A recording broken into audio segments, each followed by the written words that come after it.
Hi guys, welcome back to my channel. So I realized I don't introduce myself very often in my videos, almost never. So I would like to welcome all you new viewers to my channel. My name is Natalka and my channel is Cooking with Natalka.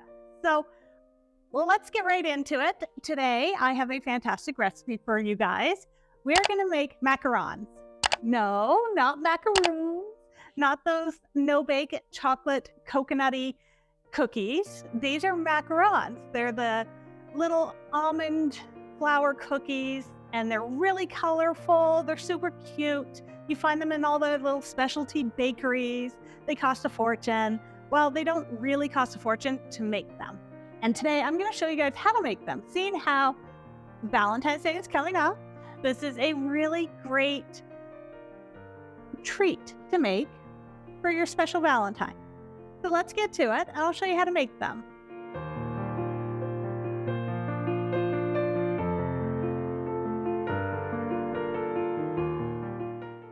The first thing I'm going to do is everything that I'm going to be using to make the macarons is give it a good, well, not really a cleaning, but I'm going to wipe it down with some white vinegar. So I'm just taking paper towel, dip it in some vinegar, and wipe everything off to make sure there is no soap residue or any oils on anything. Today I'm going to weigh everything out. So I'm going to start with 100 grams of egg whites. I'm a little under, I'm at 99, but it'll still work just fine. I'm going to put those in my mixer and I'm going to start whipping them. And when they start to get all frothy and sort of foamy, then I'm going to add a 1/4 teaspoon of cream of tartar. I love saying that word, cream of tartar. Anyway, while the eggs are mixing, I'm going to measure out 90 grams of sugar. So when the egg whites are all frothy and I've added the cream of tartar, now I'm going to add the sugar and let that start whipping. I'm also going to add a 1/4 teaspoon of almond extract. You can do vanilla if you prefer. That is your choice. But I'm doing almond. So put that all in and you are going to let them whip, and they're going to keep on whipping until they have a very stiff peak texture to them. And the meringue will like kind of cake into your whisk attachment on your mixer. That's when you know it's ready. It'll also be very glossy. While my egg whites are whipping, I'm going to measure out the powdered sugar, the icing sugar, and the almond flour. So I am sifting the icing sugar into a bowl and I'm weighing it out. And I am weighing it out to get about 130 grams. This did not work very well for me. My mixer was throwing it off balance, so I had to do it again. So anyway, I got the icing sugar measured out. I'm doing the same with the almond flour and I'm sifting it. Then I'm going to take both of those and I'm going to sift the icing sugar into a bowl and then sift the almond flour into the same bowl, gently mix them together, and then I'm going to do it again. There is a lot of sifting because you really don't want any lumps in this, or they're not going to turn out very well. They won't have that nice smooth texture to them. So the more you sift it together, the better it's going to turn out for you texture-wise. Can't guarantee that they're going to turn out. They're easy to mess up. So you just have to be patient with it. Be patient. If you take your time with it, you can make them turn out. All right, so the egg whites are done. As you can see, they are all clumped into my whisk attachment. So that means they're thick enough. And it's also very glossy, almost like a marshmallowy texture. So, egg whites are ready. Now we're going to add the almond flour mixture. And again, you're going to sift it, okay? So pour a little bit into your sifter, whatever you're using. You're going to shake it in a little bit, and then you're going to mix it in. So the way you mix it in is you very gently fold it in and sort of press it into the egg whites, and you're making sort of a J shape as you're folding or mixing. It's a little odd to explain, so hopefully you're watching this and not just listening. But as you can see, I'm very, very gently just working the almond flour into the egg whites. And as I'm doing it, I'm scraping the sides of the bowl, and I'm always sort of in a J shape when I stir it. I know that's not a very good explanation, but I hope you'll understand the way I'm trying to explain it. So, anyway, you're going to do this, and you're only going to add a little bit of the almond flour at a time until it is all mixed in. And you want to do this just until it is all mixed in, because you do not want to overmix these.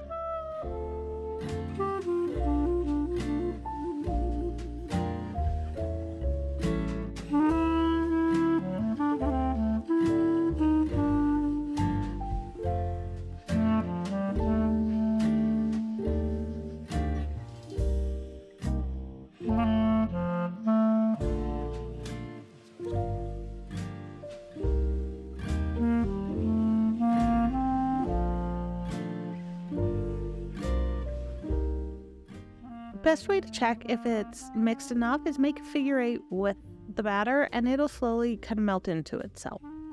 So mine is ready. I'm now going to take a piping bag with a large round tip on it, and I'm going to put my macaron mixture, my batter, into the piping bag.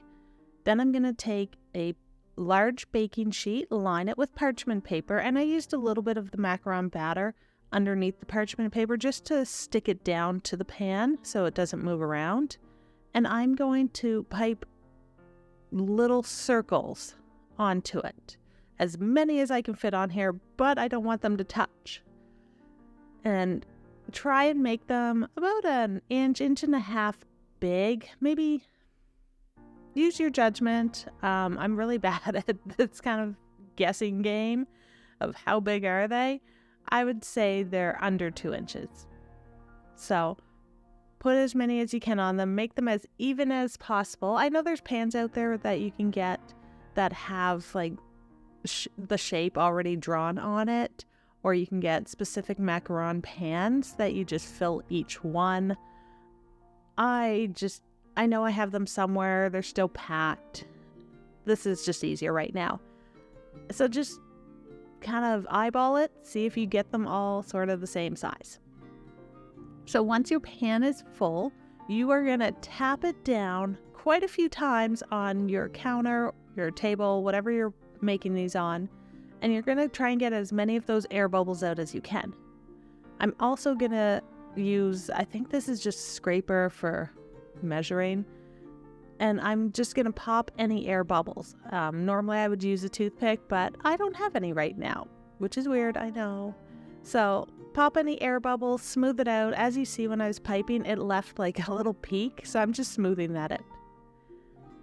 So once that's all done, then you are going to tap it some more, and these are just going to sit on your counter for about an hour or two. After about an hour or two, you're going to preheat your oven to 300 degrees Fahrenheit. You're going to check them.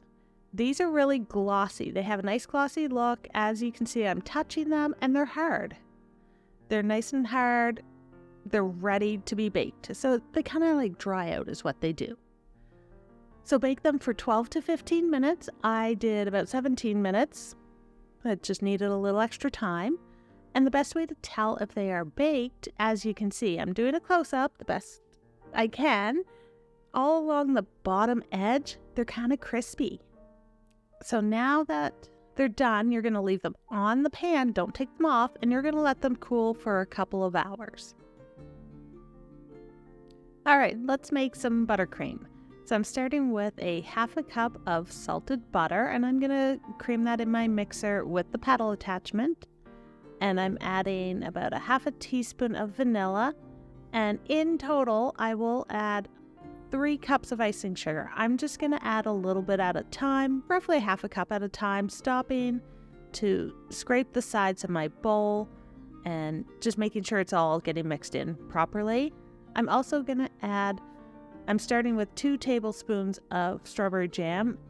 In the end, I ended up adding 4 tablespoons total. I did add 1 tablespoon of heavy cream, and I didn't need it. It made it a little too runny. It changed the texture a little bit. So anyway, that's why the 3 cups of icing sugar. Without the heavy cream, I think you could probably do 2.5 cups of icing sugar. Anyway, it didn't turn out pink enough, so I added some pink food coloring to it just to make it pink. I wanted pink filling, but I wanted it in strawberry flavor. So once you have that all mixed together, scrape down the sides of your bowl. Make sure it's all getting mixed in together. Taste it, see what you think. You might want to add more strawberry jam or not. It's up to you. Or check your texture. I just played around with it until I got a consistency that I liked and the color that I liked. And of course the taste, which is why I added the 4 tablespoons of strawberry jam to it. All right, so you can use whatever tip you want in your piping bag. The best way to check your the consistency of your icing is put it in your icing bag just a little bit. And I like to pipe on just a little bit onto my spatula and see if it holds its shape and if I can shake it off of my spatula. Then I know I've got a good consistency. So, looks good. It's holding its shape.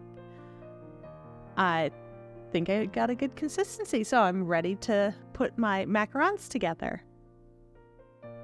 All right, so piping bag is full.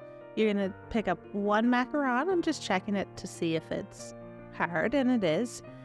You're going to just pipe in a little bit of the buttercream on one of them, and you're going to take another one that's hopefully the same size and put it together like a sandwich.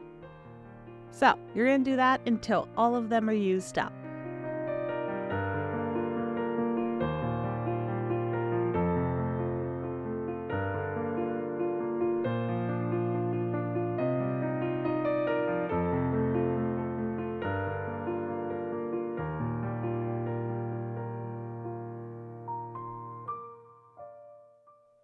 All right, so this part is completely optional.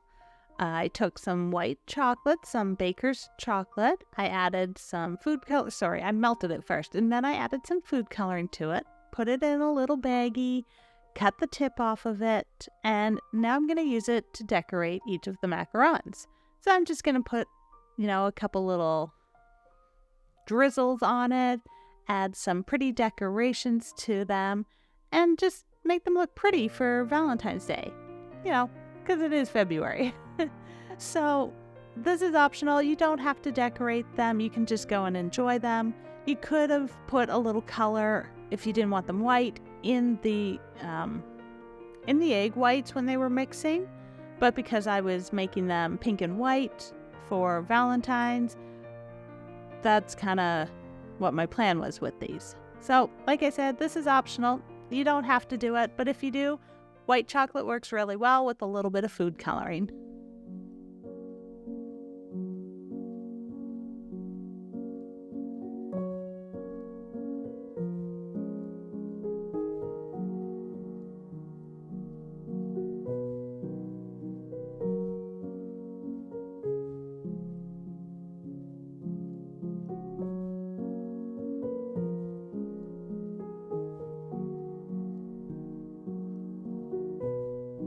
All right, so they're all done, and they are amazing. Look at how adorable these turned out. I did them white because I wanted to do pink filling in them, and I did a strawberry filling, and I'm glad I did because I like the combination with the pink decorations on top, the white chocolate that I put a little pink food coloring in. I think it turned out really cute.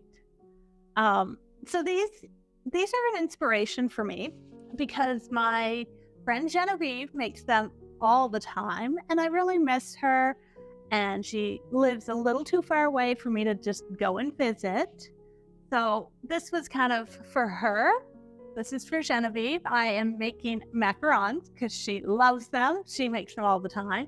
And she is my inspiration today. So these are actually really easy to make.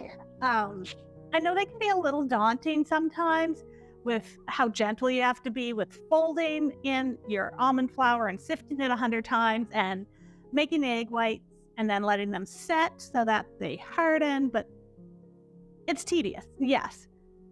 But once you figure it out, they're really easy to make, and they're quick. They are fairly quick. They also make such a beautiful display. So when you're serving them, or if you're making them for Valentine's Day, they make a really nice gift. And I don't think I've come across anybody who doesn't like them yet. So just a little idea for Valentine since it's coming up. I have another great video coming up. It's not a traditional oh, let's make this for Valentine's Day. But this is something that my husband and I really love. And we try and do this every Valentine's Day when we can. So you'll have to wait till my next video to find out what it is. Or better yet, you could go listen to my new podcast and you'll find out earlier what I'm making for my next video. So that's it today. Thank you so much for watching, and welcome to anybody who is new to my channel. I appreciate you stopping by. Please remember to hit the like button, the subscribe, the notification bell, check out my links, share my videos. Come back. I'm happy to see you guys again. And that's it. Thank you so much. I'll see you for my next recipe.